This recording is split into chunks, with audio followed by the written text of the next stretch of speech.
Hi guys! May gusto lang ako i-share. Yung, yung masarap, yung paborito kong pancit canton. Masarap to. At alam nyo ba? Lumaki na siya. Di ba dati, maliit lang siya. Lumaki na siya. Alam nyo ba? Tapos guys, nagmahal siya. Nagmahal na yung paborito kong pancit canton. Ang concern ko lang guys, buti pa yung pancit canton, nagmahal.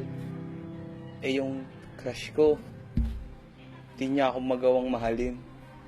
Wala ka na